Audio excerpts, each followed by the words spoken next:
नमस्कार दोस्तों, आपका स्वागत है आपके चैनल आचार्य साधना जी में, जो हमें सिखाता है हमारे जीवन से जुड़ी हर समस्या का निदान और आपको बताया जाता है हर स्त्री के लिए समाज में किस तरह व्यवहार करना चाहिए और स्त्री शक्ति को जानना। चलिए दोस्तों, अब हम रहस्यमय वीडियो को शुरू करते हैं। आज के इस गहन और रहस्यमय विषय में हम सुनेंगे आचार्य साधना जी के अद्भुत विचार। स्त्री को दूसरे पुरुष से कब संबंध बनाना चाहिए? सुनने में यह प्रश्न साधारण नहीं है।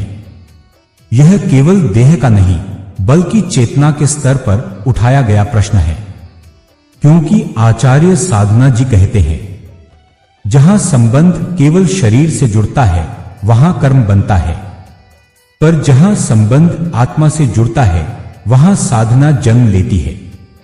तो आइए इस सत्य के गूढ़ रहस्य को समझते हैं। कब एक स्त्री का दूसरे पुरुष से संबंध पवित्र, साधनात्मक और ऊर्जामय कहा जा सकता है? आचार्य साधना जी कहते हैं स्त्री केवल नारी नहीं है, वह शक्ति है। वह उस ऊर्जा की वाहक है जिसके बिना यह सृष्टि चल ही नहीं सकती। जब एक स्त्री अपने भीतर के संतुलन को खो देती है तो उसका मन, उसका भाव और उसकी देह तीनों दिशाहीन हो जाते हैं, और जब वह संतुलन में होती है तो पूरा संसार स्थिर हो जाता है। संबंध साधना का ही एक रूप है। हर संबंध किसी आत्मिक उद्देश्य के लिए आता है। कभी वह हमें गिराता है, कभी ऊंचा उठाता है, और स्त्री के लिए हर संबंध उसके भीतर की ऊर्जा के प्रवाह को प्रभावित करता है। आचार्य साधना जी स्पष्ट करते हैं स्त्री का पुरुष से संबंध तभी पवित्र होता है जब वह आत्मा को ऊंचा उठाने वाला हो, न कि केवल शरीर को तृप्त करने वाला। दूसरे शब्दों में, यदि कोई संबंध उसके भीतर की शक्ति को जागृत करता है तो वह संबंध देह से ऊपर उठकर साधना बन जाता है। अब प्रश्न उठता है, स्त्री को दूसरे पुरुष से कब संबंध बनाना चाहिए? आचार्य साधना जी उत्तर देते हैं जब उसका जीवन ऊर्जा प्रवाह रुक जाए, जब उसका मन सूख जाए, जब उसकी आत्मा तृप्ति की खोज में रोने लगे, तब उसे अपने भीतर झांकना चाहिए।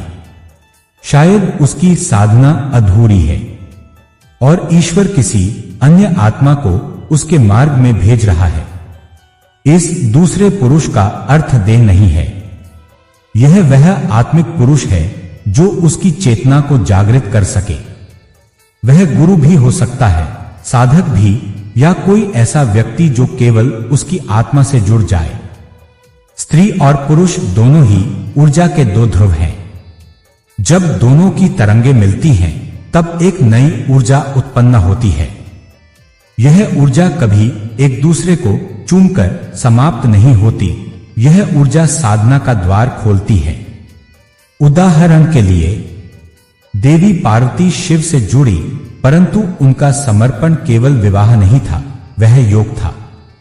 मीरा कृष्ण से जुड़ी, यह देह का नहीं भक्ति का मिलन था।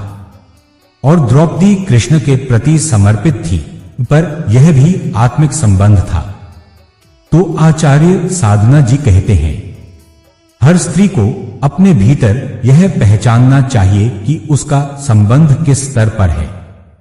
यदि यह चेतना से चेतना का संवाद है तो वह साधना है। जब पति या साथी की ऊर्जा स्थिर नहीं रहती, जब घर का वातावरण प्रेम और आध्यात्मिकता से खाली हो जाता है, तो स्त्री का मन भीतर से मुरझाने लगता है। वह प्रेम नहीं, ऊर्जा का प्रवाह खोजती है। वह किसी ऐसे आत्मिक साथी की खोज में रहती है जो उसे फिर से जगाए। पूर्णविराम। आचार्य साधना जी कहते हैं हर स्त्री का संबंध केवल एक पुरुष से नहीं होता, बल्कि उन आत्माओं से होता है जो उसकी साधना में सहायक बनते हैं। कभी वह संबंध गुरु के रूप में आता है, कभी मित्र के रूप में, कभी किसी सहृदय पुरुष के रूप में, जो उसकी चेतना को दर्पण दिखा देता है। इस समय यदि वह संबंध केवल आत्मा से जुड़ा हो तो यह कोई पाप नहीं, यह ब्रह्मांडी साधना है। आचार्य साधना जी कहते हैं, जब स्त्री का संबंध देह से मुक्त होकर आत्मा में प्रवेश करता है तब वह संबंध पवित्र कहलाता है। ऐसा संबंध तब बनता है जब एक स्त्री का हृदय सच्चे प्रेम से भर जाता है। 2 उसमें स्वार्थ नहीं, केवल समर्पण होता है। 3 उसमें वासना नहीं, केवल करुणा होती है।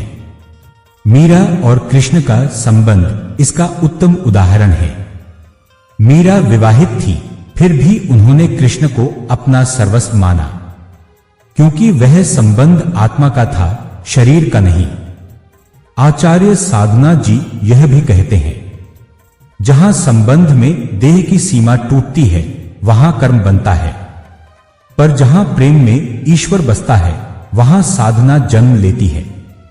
इसलिए स्त्री को दूसरे पुरुष से संबंध तभी बनाना चाहिए जब उसका उद्देश्य आत्मिक जागृति हो, जब वह संबंध उसकी ऊर्जा को शुद्ध करे और जब वह उसे देह से नहीं आत्मा से देखे। आचार्य साधना जी चेतावनी देते हैं, हर संबंध में प्रवेश से पहले स्त्री को 3 प्रश्न स्वयं से पूछने चाहिए। 1, क्या यह संबंध मेरी आत्मा को ऊंचा उठा रहा है? अगर नहीं तो यह केवल मोह है। 2, क्या यह संबंध किसी को बांध रहा है या मुक्त कर रहा है? सच्चा संबंध स्वतंत्रता देता है, बंधन नहीं। 3, क्या इस संबंध में प्रेम, करुणा और सत्य का आधार है? यदि उत्तर हां है तो यह साधना का मार्ग है। स्त्री को हर निर्णय से पहले मौन साधना करनी चाहिए। मौन ही वह अवस्था है जहां चेतना स्पष्ट होती है। जब वह मौन में उतरती है तब उसे स्पष्ट दिखता है कौन उसका साधक है, कौन उसका बंधन। आचार्य साधना जी कहते हैं, स्त्री की सबसे बड़ी शक्ति उसकी मौन साधना है। जब वह मौन होती है तो ब्रह्मांड स्वयं उससे संवाद करता है, और जब यह संवाद होता है तब उसे किसी संबंध की खोज नहीं करनी पड़ती। संबंध स्वयं उसकी ओर खींचे चले आते हैं। वह पुरुष हो या ब्रह्मांड, जो उसकी चेतना से जुड़ सके वही उसका सच्चा साथी बन जाता है। अंत में आचार्य साधना जी कहते हैं, स्त्री का संबंध तब ही पवित्र होता है जब उसमें देह की नहीं आत्मा की अनुभूति होती है। जहां प्रेम में करुणा है वहां पाप नहीं, वहां ईश्वर है।